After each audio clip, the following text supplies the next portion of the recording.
You people think everything's a fashion statement. Policy. The words sliced through the terminal like a blade through silk. Looking like that. Every head Look at her, she turned. hasn't moved. The sound of It feels clippers wrong. buzzed to life, sharp, electric.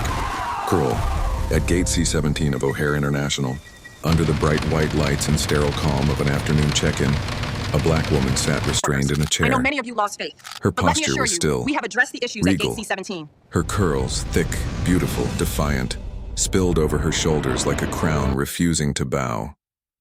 Behind her, a flight attendant in a Navy uniform smiled for the cameras. "Relax," she said lightly. "It's just a joke." The crowd didn't laugh. They stared, some frozen, some pretending not to see.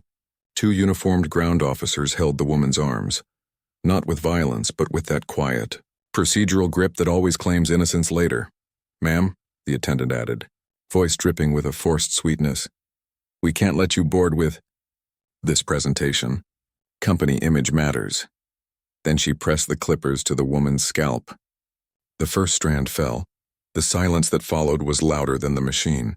Phones lifted, flashes blinked, and in that frozen second, power and humiliation traded places, one pretending to laugh, the other refusing to break. No one in that terminal knew that the woman in the chair wasn't just any passenger. Her name was Imani Rhodes, founder, CEO, and majority shareholder of the very airline whose uniform they wore. But in this moment, she said nothing. She let the clippers hum, eyes steady, heartbeat calm. She wanted to see how far they'd go. "Think she's crying?" one of the officers murmured. "She's too proud to cry," the other answered. They were both wrong. Imani wasn't proud. She was calculating. Every insult, every recorded second, every face in that room was being logged somewhere. A place no one here could imagine existed. Before we continue, where are you watching from? Drop your city or country in the comments below. And if you believe in dignity and justice, hit like and subscribe. These stories spark change, and we're glad you're here. Now back to Imani. The attendant laughed as she lifted another section of Imani's curls. "You'll thank me later. Lighter for takeoff." A few passengers chuckled nervously, the kind of laugh people use to protect themselves from guilt. One young trainee at the counter whispered, "This doesn't feel right." Her supervisor shot her a warning glance. "Protocol," she muttered. Imani's reflection shimmered in the polished floor, half her hair gone, half still standing like resistance itself. And for the first time she spoke, voice low, steady. "Be careful," she said. "Some crowns grow back sharper than before." No one understood what she meant, not yet. But in less than 20 minutes, that same airline would stop flying. The first alarm came from behind the counter, a single metallic chime that didn't belong to any public system. Then another, then a third. Within seconds, every check-in screen at Terminal C began flashing the same message. System lockdown. Executive override. Passengers murmured. Phones lifted again. The supervisor's voice cracked. It must be running maintenance." Talia shook her head. "Not during boarding. They never do this live." Imani stood in the center of the terminal, silent, still wearing the paper cap in her hand like a relic of humiliation. The flight attendant, her name tag now clearly visible, C. Whitmore, grabbed the intercom. "Ladies and gentlemen, please remain calm. There's been a technical issue. We'll resume boarding shortly."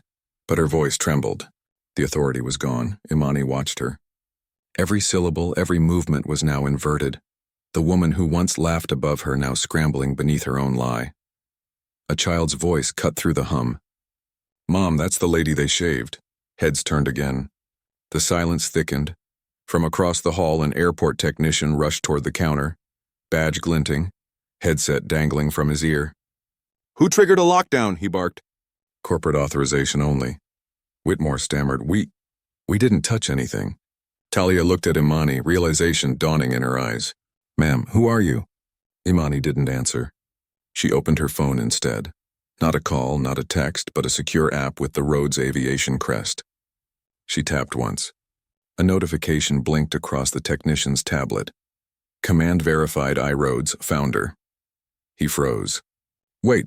Whitmore saw the name and went pale. "You're joking." Imani's tone was quiet, almost kind. "No, Ms. Whitmore, you were." The supervisor stumbled over his words. You can't, this must be a mistake." Imani's gaze stayed steady. "You mistook humanity for weakness. That's your mistake." Across the terminal, phones started buzzing with push alerts. Breaking. Rhodes Aviation CEO reportedly humiliated by own staff at O'Hare. The first clips had hit social media. Someone had posted the moment the clippers touched her curls. The views were climbing by the second. Whitmore's voice quivered. "This is getting out of hand." "It already has," Imani replied. "You taught the world what cruelty looks like in uniform." The technician whispered, "Corporate security's on their way. They said they're shutting down the gate." Talia stared at her supervisor. "Sir, what do we tell them?" He looked lost. "Tell them nothing." Imani turned slightly, her reflection in the glass wall now doubled. Half-shaved hair, half shadow, half history. "This isn't about my hair," she said, her voice low but carrying through the hall. "It's about how easily you all decided to take it." The sound system crackled. A new voice filled the air, firm, official, metallic. "This is Rhodes Aviation Operations Control. All personnel at Gate C-17 stand by for internal review. Effective immediately, local command is suspended." Whitmore dropped the intercom. The supervisor whispered a prayer. Imani closed her phone.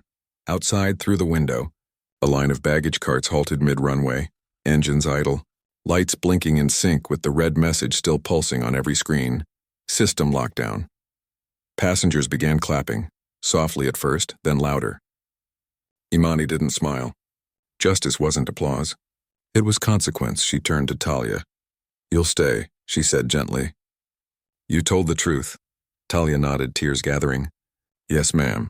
Imani walked toward the glass doors, the paper cap still in her hand. Behind her, Whitmore called out, desperate, "Please, I didn't mean—" Imani didn't look back. "You meant every word," she said. "That's why it matters." And as the terminal lights dimmed under the flicker of corporate shutdown, one truth echoed above the chaos. The woman they tried to humiliate had just grounded their entire sky. The terminal moved on as if nothing had happened. Gate C-17 buzzed again with boarding calls, luggage wheels, and forced laughter, the kind people use to bury what they just saw. Imani Rhodes sat quietly now, her half-shaved curls hidden under a paper cap someone tossed at her to stay clean. Her white blouse, once crisp, was dusted with loose strands of her own hair. She didn't brush them away.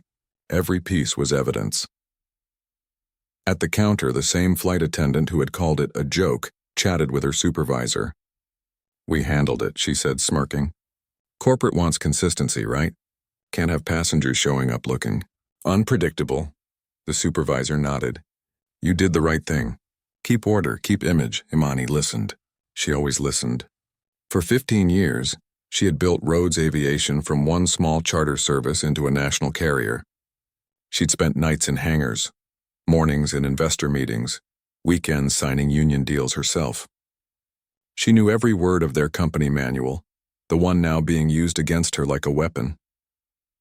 A few feet away, a young employee named Talia, a trainee barely out of college, stood frozen behind her computer. Her fingers hovered above the keyboard. "She's on the manifest," Talia whispered. "First class, row 1A, paid in full." The supervisor turned sharply. "Then erase it." "Manual correction," Talia hesitated. "That's falsifying data." "Protocol override," he snapped. "She's been removed from the flight." The cursor blinked, waiting. Talia pressed delete. Imani watched the reflection of their movements in the glass partition, every keystroke like a quiet betrayal. But her expression didn't shift. Her silence wasn't surrender. It was a countdown. Passengers moved past her, pretending not to stare. A man whispered, "Is that woman okay?" His wife tugged his sleeve. "Don't get involved." 2 airport police officers strolled by, unconcerned. Then came the announcement. Final boarding call for Flight 612 to Atlanta. Imani stood slowly, shoulders squared. The 2 ground officers from earlier blocked her path again. "Ma'am, you've been removed from the list," one said, voice flat. She handed him her boarding pass anyway. "Run it again." He scanned it. The screen flashed red. "Invalid."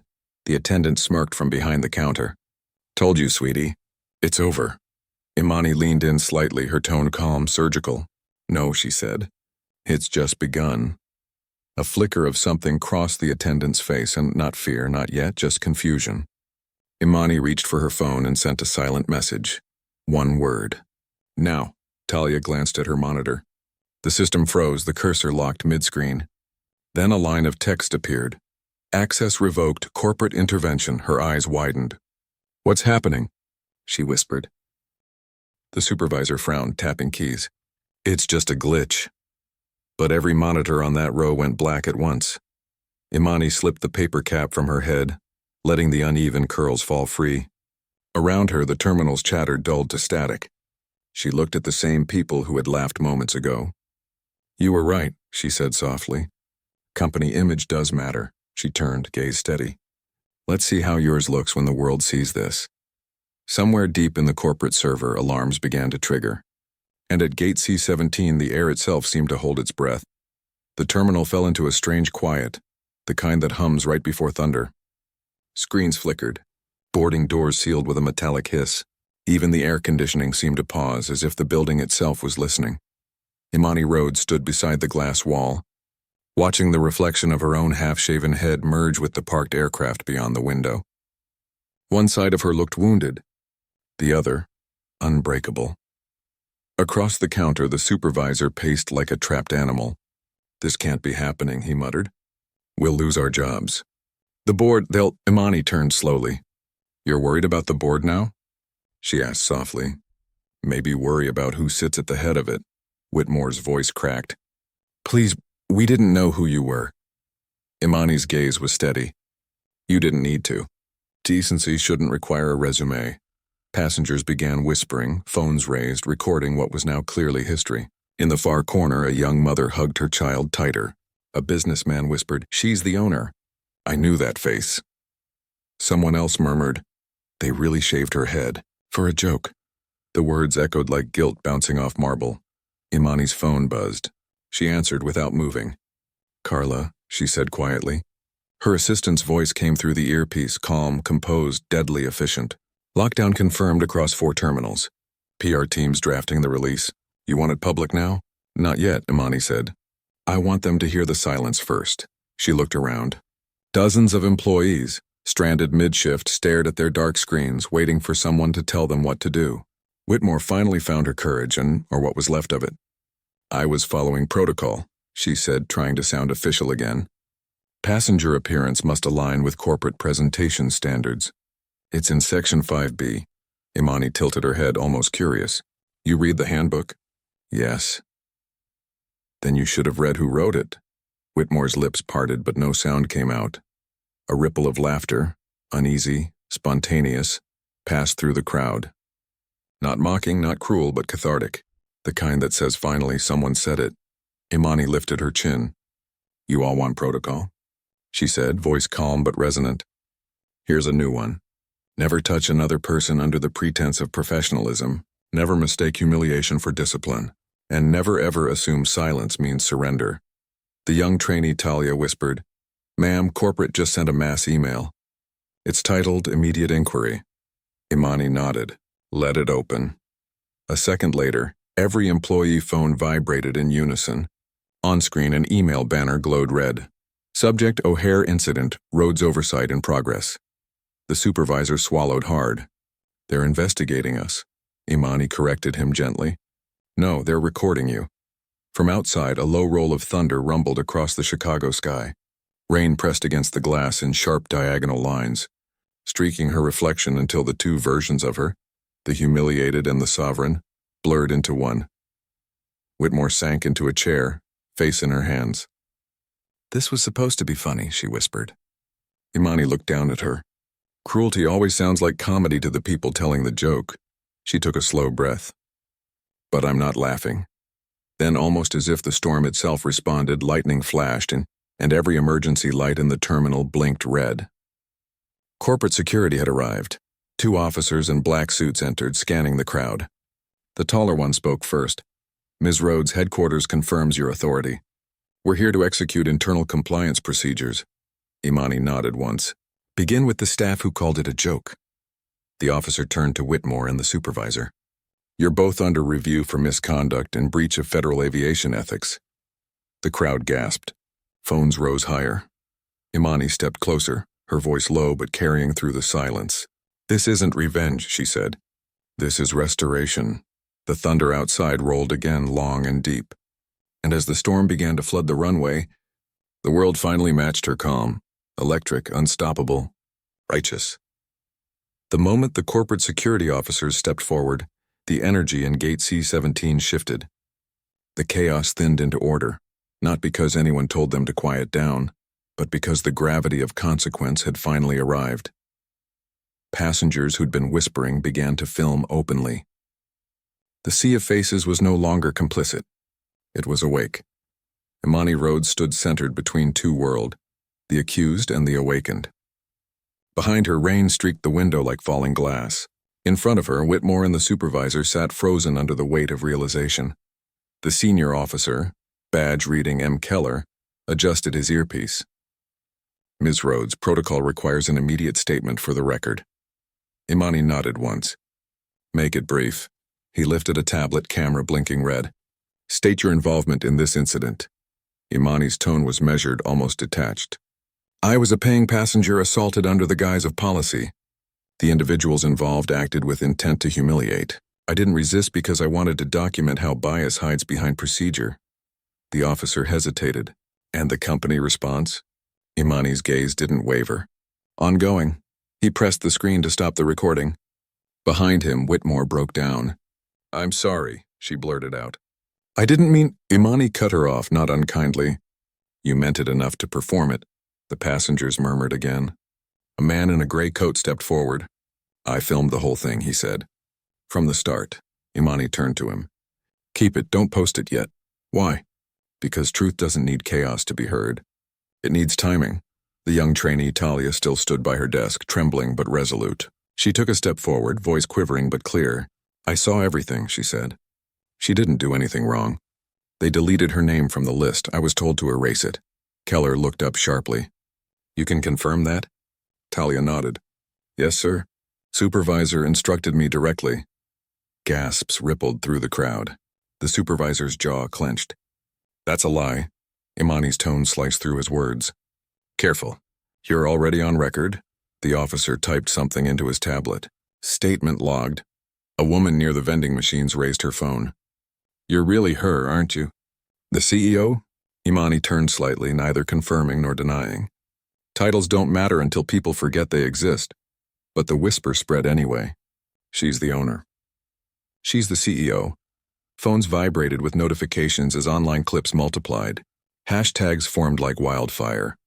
Shaved for policy, Chuck Gate C-17, Rhodes Airlines. Whitmore finally looked up, eyes wet. Please, she said. I've got kids. I can't lose this job. Imani's expression softened for the first time, but only slightly. You lost it the moment you traded kindness for compliance. Keller gestured to his partner. Escort them to the operations room. Whitmore stood on shaky legs. The supervisor followed, head bowed. As they passed, one of the passengers, the man who had filmed earlier, whispered, That's what accountability looks like. When the doors closed behind them, the room exhaled. Imani turned to Talia. You did the right thing. Talia's lip trembled. I didn't want to at first. I was scared. Imani nodded. Courage never feels safe. It feels necessary. The rain outside slowed to a steady rhythm, tapping against the glass like applause held back. Keller approached again. Ms. Rhodes' corporate HQ is requesting a live briefing. They want to know how you want to proceed. Imani looked past him out toward the silent plane resting on the runway. How many passengers are stranded because of this? About 300. She exhaled slowly. Then no one flies until they learn who grounded them. Keller hesitated. You're shutting down the flight? Imani looked at him. No, I'm grounding a culture. He blinked, not sure if he should write that down. Behind them, the intercom flickered again. The same voice from operations earlier, now firm, reverent. All staff, please stand by. Executive command transferring to Ms. Rhodes. The announcement hung in the air like judgment itself. Passengers began clapping again, but this time it wasn't for spectacle. It was relief, the sound of something finally set right. And for the first time since the clippers buzzed, Imani allowed herself a breath that didn't taste like steel. By the time the applause faded, the storm had reached its full voice. Sheets of rain hammered the runway, streaking across the wide glass windows in violent silver lines. Inside, the air carried that heavy metallic scent, like the moment right before a circuit breaks. Imani Rhodes stood at the center of Gate C-17, still and calm, as corporate authority unraveled around her. Her silence was no longer mistaken for weakness. It had become command. Officer Keller's phone buzzed. He glanced at the screen, expression shifting from professionalism to disbelief. "Headquarters just issued a directive," he said. "Immediate suspension of all gate operations. Every flight under Rhodes Aviation is now under executive audit." He looked up at her. "That means the whole airline, ma'am." Imani's tone didn't change. "Good, let them sit with the silence they built." The supervisor, pale, trembling, waiting near the wall like I finally broke. "You can't do this," he said, voice rising with panic. "This will destroy us." Imani turned toward him, her voice as steady as thunder held in human form. "I didn't destroy you. You did that the moment you decided shame was policy." The words hit harder than any raised tone could. No one spoke after that. From the corner of the gate, Talia watched in awe. Her small hands gripped the counter, knuckles white. She'd never seen power look like this, silent, precise, unforgiving. Her computer beeped again. New mail, CEO Executive Recall, Boardroom Connect request. Talia gasped softly. "Ms. Rhodes, the board is requesting live confirmation. They want you to brief them." Imani took the phone from her hand, tapped the screen, and held it to her ear. "James," she said. A man's voice answered immediately. "Imani, we're all watching." News channels picked it up. "What do you want us to do?" Her eyes flicked toward the empty runway. "Ground every plane." "All of them." A pause. "All of them?" "Yes," she said. "If the people wearing my logo can't respect human dignity, they don't deserve the sky." The line went silent for a moment and then, "Consider it done." Across the terminal, monitors blinked again, switching from red to black to a new message in white text. "Rhodes Aviation, temporary suspension of operations pending ethical review." Passengers gasped. Some cheered. Others simply stared, realizing they were witnessing history. Not scandal, but correction. Whitmore, still seated beside the wall with security flanking her, began to sob quietly. "You don't understand. I was trying to follow orders." Imani turned slightly. "And did those orders tell you to humiliate someone?" Whitmore shook her head through tears. "No, but everyone does it. It's how we keep control." Imani's eyes softened, but her tone stayed sharp. "Then maybe control isn't what we need. Maybe decency is." Her phone buzzed again. Carla on the other line. "Press coverage is exploding," Carla said. "CNN, Reuters, BBC, they're calling it the O'Hare incident. Do you want to make a statement?" Imani looked around at the crowd. The officers, the trembling staff, the quiet passengers holding up their cameras like lanterns. "No," she said. "I already made one." The camera flashes caught her half-shaven profile. One side power, one side scar. It was the image of a woman who had been stripped and had chosen to rebuild in real time. Keller stepped closer. "Ms. Rhodes, headquarters requests your presence at the operations suite." Imani nodded once. "Bring the staff who touched me." They began to move as a unit through the corridor, Imani at the center, Keller leading the way, rain still pounding the windows like applause from the heavens. Talia stayed behind. Whispering to herself, she grounded the world in one sentence. And somewhere, across thousands of screens, millions of viewers replayed the moment a black woman stood unbroken in an airport and made the sky wait for justice. The airline wasn't falling apart. It was finally being rebuilt, one act of dignity at a time.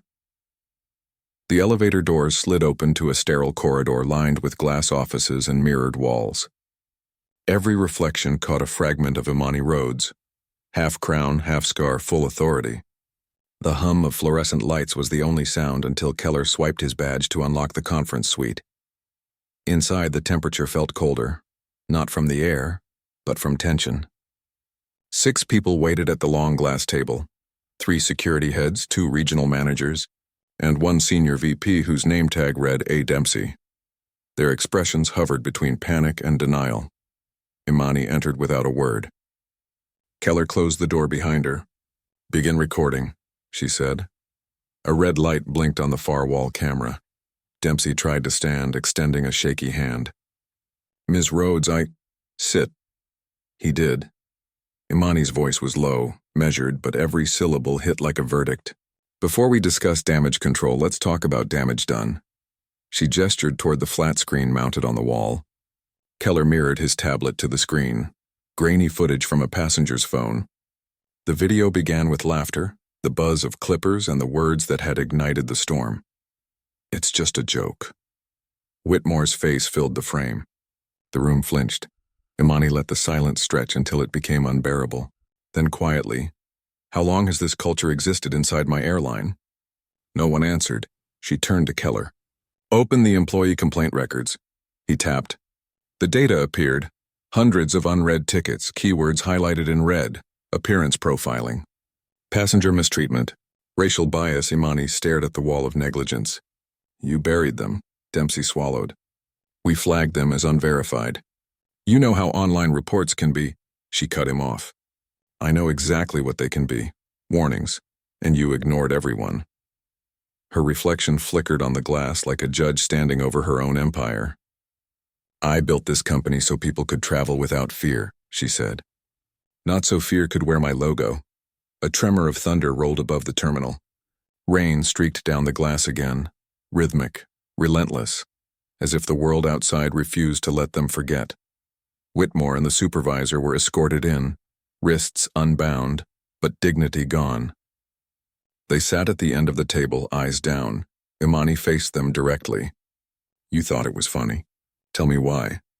Whitmore's voice was barely a whisper. "We didn't think, we just followed tone." "Whose tone?" "The company's. The culture." Imani looked around the table. The same men who once praised quarterly growth, now unable to meet her eyes. "There it is," she said softly. "The quiet contagion of cruelty. No one starts it, no one stops it, and everyone hides behind policy." Carla's voice crackled through the intercom. "Board is online, ma'am. Live stream ready. Patch it through." The screen on the far wall changed again. 6 faces from corporate headquarters appeared in crisp HD. The chairman, the investors, legal counsel. Their voices came through one by one. "Imani, the footage has gone viral. We need a unified statement. This could tank market confidence." Imani listened, silent, until the last voice faded. Then she said, "Good. Let it tank anything built on silence." The boardroom fell still. Even the rain seemed to pause. She reached into her bag and placed something on the table. The paper cap they had used to cover her hair. Damp, torn, symbolic. "This," she said, "is the price of your ignorance." Her eyes locked on Dempsey. "Effective immediately, you're relieved of duty." His mouth opened to argue, but Keller stepped forward. "Order confirmed." Imani exhaled slowly. "The rest of you, consider this your first day at a different company, the one where respect is no longer optional." Lightning flashed again, washing the room in white. Whitmore looked up, trembling. "Are we fired?" Imani met her gaze. "No, you're being retrained." Starting with humility, she turned toward the window, watching the runway lights pulse through the rain. "The world is watching how we clean our mess," she said. "So let's show them what accountability looks like when it wears a uniform." The red light on the camera kept blinking. Evidence, not spectacle. And for the first time, no one dared to look away. Gate C-17 had become a small amphitheater, rows of passengers in soft semicircles, phones held like constellations, employees clustered at the edges, uniforms suddenly heavy on their shoulders. Rain ticked against the glass in a steady metronome. The clippers were gone, but their echo lived in the room like a stain no mop could lift. Imani Rhodes walked back to the center line on the carpet, the seam where the jet bridge met the gate. Keller flanked her left. Talia stood a pace behind, pale but unshaken. Whitmore and the supervisor waited under security's watch, eyes bright with a fear that finally understood itself. A bank of local cameras arrived, lights popping on. Reporters leaned forward, their questions loaded, voices almost reverent. Imani didn't look at them. She looked at the people who'd watched, the ones who had laughed to be safe, the ones who had looked away because that was easier. When she spoke, it wasn't loud. It was arranged. "My name is Imani Rhodes," she said, each word a clean step. "Founder, majority shareholder, chair of the board. She let the titles fall like keys on a table. You called me unfit for a seat on an airline I built for people who were told they didn't belong. No one exhaled. She held up the paper cap. Torn, damp, small. This is what you reached for when you ran out of policy. Not safety, not procedure, humiliation. Her gaze touched Whitmore without lingering. You mistook silence for submission. That's your last mistake. The nearest camera trembled slightly in a reporter's hands. Imani turned to the passengers. If you filmed, keep it. Don't feed noise. We choose truth over frenzy, evidence over appetite. She nodded to the man in the gray coat. You did right.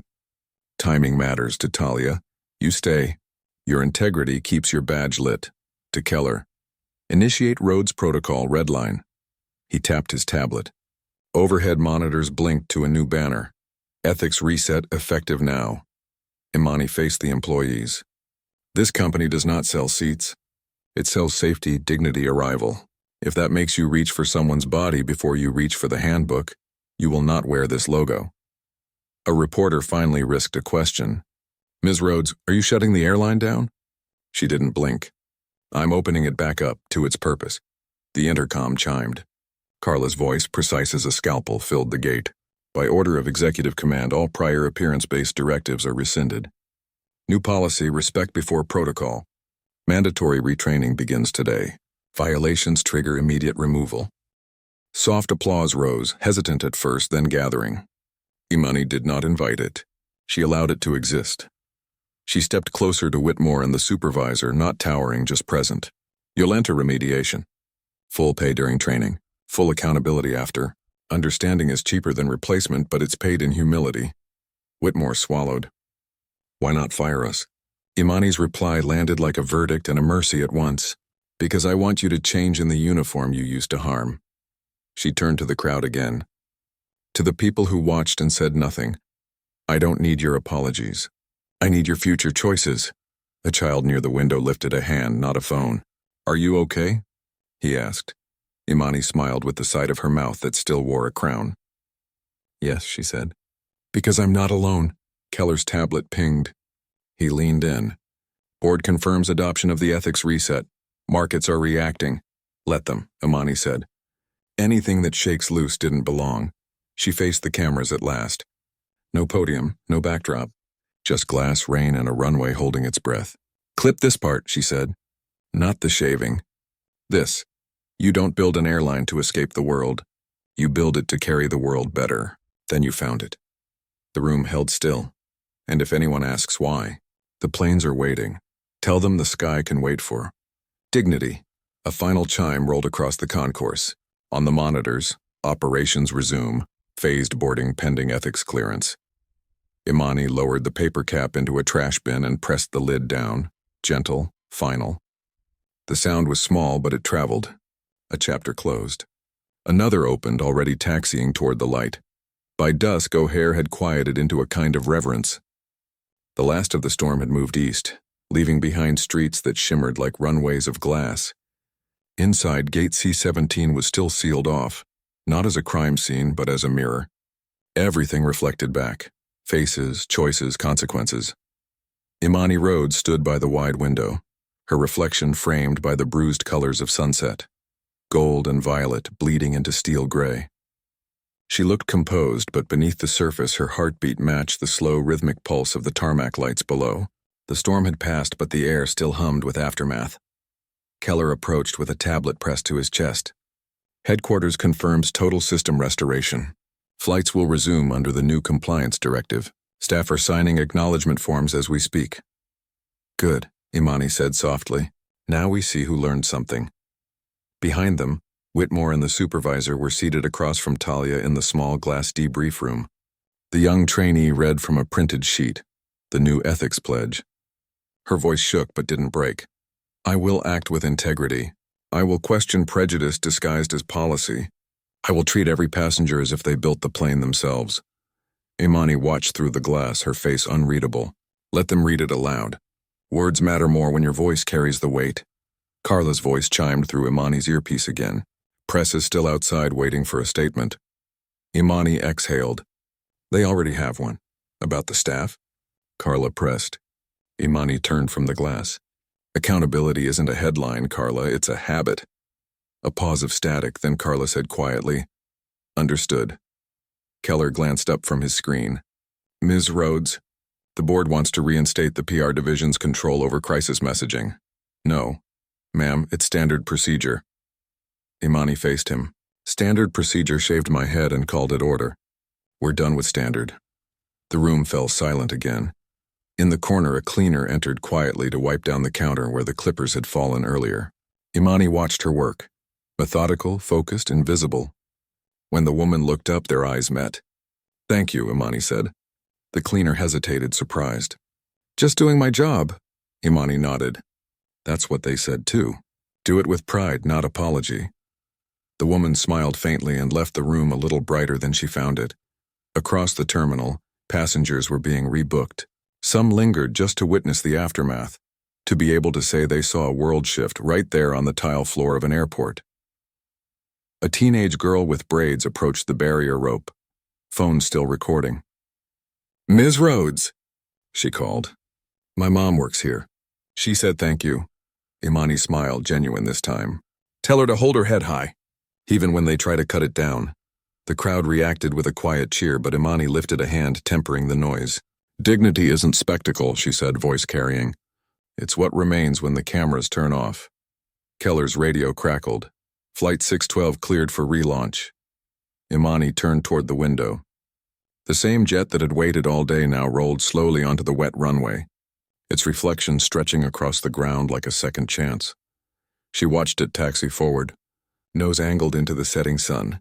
Carla's voice returned, softer now. "You could have fired them all. No one would have blamed you." "I didn't build an airline to make people smaller," Imani said. "I built it to show how far we can rise." Thunder muttered one last time, faint and distant, as if the sky itself agreed. Imani took a final look at the gate where everything had broken, and everything had begun again. "Let them board," she said. "Let them learn to fly right this time." And as the engines roared to life, the glass walls of O'Hare trembled, not from fear, but from flight reclaimed. Night settled over Chicago like ink poured slow across glass. The airport, once frantic, had found a strange, weighty calm. Every loudspeaker announcement carried an undertone of caution, as if even the machines had learned respect. Imani Rhodes sat alone in the executive briefing room overlooking the tarmac. A half-empty cup of black coffee cooled beside her. Her reflection in the window merged with the city lights, the scar line of her half-shaven scalp catching the glow like polished steel. Carla's voice came softly through the intercom. "Imani, all divisions have reported in. The audit's complete. Over 400 staff recommended for ethics retraining. 35 managers suspended pending review." Imani didn't look up. "And the passengers?" "Every single one refunded. Some donated their refunds to your Foundation for Equity and Travel." A faint smile curved Imani's mouth. "Good, let them know I saw that." Keller entered quietly, tablet in hand. "Ma'am, the board approved your reform charter. Unanimous vote. They want a statement for shareholders tomorrow." She turned in her chair. "Tell them this. A company doesn't lose value when it faces the truth. It loses value when it hides from it." He hesitated, then added, "And Whitmore?" Imani's eyes softened but didn't waver. "She starts training at 600. I want her paired with Talia." Keller blinked. "With the trainee?" "Yes," Imani said. "Let the future teach the past how to behave." Outside, the grounded fleet shimmered under floodlights, engines still, tails bearing her name like quiet sentinels. Imani rose, pacing to the window. Her heels made soft, decisive sounds against the marble. "Do you know why I called it Rhodes Aviation, Keller?" He shook his head. "It wasn't for ownership. It was for direction. Roads connect the ground. Roads connects the sky." She looked at him. "I built this to lift people, not to watch them crawl." He nodded, unsure if she wanted an answer. Her phone buzzed. A notification flashed. CNN Live, the O'Hare incident. CEO speaks out. Carla's voice followed quickly. "They're replaying the footage. Half the country's watching. Social media's calling you the CEO who grounded the skies." Imani gave a quiet, humorless laugh. "Good. Maybe that'll make them look up differently." She turned back to Keller. "Open the feed." The wall screen came alive with live news. Anchors spoke over looping clips. Her calm face beneath the clippers, the moment of silence, the reset message on the monitors. But the tone had shifted. No longer scandal, but reckoning. Hashtags now read, Roads Reset and Dignity in Flight. Carla's voice came again. Would you like to respond? Imani took a slow breath. Patch me in. The anchor blinked in surprise as her feed merged live into the broadcast. Ms. Rhodes, he said quickly, the world's watching. What do you want them to take from today? Imani's gaze met the camera lens like it was another pair of eyes she refused to look away from. I want them to see that leadership isn't loud, she said. It's accountable. I want them to know that justice doesn't always shout. Sometimes it signs checks, reassigns staff, and rewrites policy. The anchor hesitated. Some say you overreacted. She leaned slightly forward. If defending dignity feels like overreaction, maybe the world's been underreacting for too long. A pause. Then silence on set, the rare kind that means the truth just landed. Imani ended the call, the screen fading to black. The room stayed quiet except for the hum of the lights.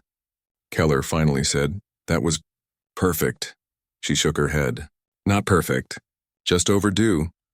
Outside, a single plane lifted from the runway, engines low, cutting through the fog. The first flight since the shutdown. Keller pointed. Flight 612, the one they tried to keep you from boarding. Imani watched it climb into the clouds, its lights blinking steady like a heartbeat. Good, she murmured. Let it rise. We've earned that sky back. The rain had stopped completely now. Only reflection remained, of a woman who had turned humiliation into blueprint and silence into verdict. Morning arrived clear and almost too calm, as if the storm had washed the entire airport clean. The glass facade of O'Hare gleamed like it had been rebuilt overnight. Sunlight poured through the windows, landing on the once chaotic gate C-17, now quiet, almost sacred. Imani Rhodes walked across the terminal with unhurried steps. Her head was uncovered, the half-shaven side still visible, but the lines evened out, intentional now. What had begun as a mark of humiliation had become armor. Travelers turned to watch her pass. Some nodded in recognition, others simply looked, unsure how to process reverence. Talia waited at the counter, wearing her new badge. She stood taller now. Good morning, Ms. Rhodes. Imani smiled faintly. You can call me Imani today. Yes, ma'am. I mean, Imani. On the far side of the gate, Whitmore stood beside the supervisor, both dressed in plain uniforms stripped of their manager pins. They were loading baggage tags by hand under Talia's instruction. Sweat dotted their foreheads, but their focus was real. Talia guided them patiently. Keller approached with a tablet. Morning reports, ma'am. Passenger satisfaction jumped 38% overnight. Social feeds are flooded with people saying they finally trust us again. Imani nodded. Trust is a currency. Harder to earn than money, easier to spend. She turned toward the boarding area. The first passengers were already lining up for Flight 612, the same route that had started everything. There was a hush among them, the kind that only follows something historic. Let's open the gate, she said. The scanner beeped, soft and ceremonial. One by one, travelers crossed the threshold, not rushing, but moving like participants in a ritual. A child turned back toward Imani, waved and smiled. She returned the gesture with a slow nod. Carla's voice came through the terminal speakers, calm, deliberate, proud. Rhodes Aviation thanks you for flying with us. Today marks a new chapter in our story. We rise, not despite the storm, but because of it. Imani closed her eyes for a second, letting the words breathe. Then she opened them and found herself facing Whitmore. The woman's voice trembled. I wanted to say thank you for not ending my career. Imani studied her for a long beat. Don't thank me. Earn it. Whitmore nodded, eyes glistening. I will. Keller checked his watch. You're still booked on that flight, Ms. Rhodes. Row 1A. Want me to board you first? Imani smiled. No, I'll board last. The sky can wait its turn. As passengers moved down the jet bridge, the light outside intensified. Planes lifted from runways in smooth arcs, their bellies flashing silver. The world was moving again, Not perfectly, but consciously. Imani stepped closer to the window, her reflection overlaying the aircraft taking off. "You know," she said quietly to no one in particular, "I used to think power was how loud your name echoed in a room. Now I know it's how quietly you can change it." Keller tilted his head. "Will you ever tell the full story?" She looked at him. "I don't need to. The company's telling it for me." The intercom chimed again. "Final call for Flight 612. Imani gathered her bag, her calm unbroken. As she walked down the jet bridge, her steps echoed, steady, measured, unashamed. Passengers glanced back, whispers rippling like wind. Some recognized her, others just felt the shift in air that follows truth. Before stepping onto the plane, she paused, turned slightly toward the camera crews waiting beyond the glass, and said quietly, not to them, but to the moment itself, "I don't need to go viral. I am the result." Then she crossed the threshold. Engines roared alive, a sound no longer tainted with arrogance but filled with renewal. The aircraft lifted into a sky scrubbed clean by lightning and consequence, and for the first time in 24 hours, the world didn't just watch a black woman take flight. It followed her,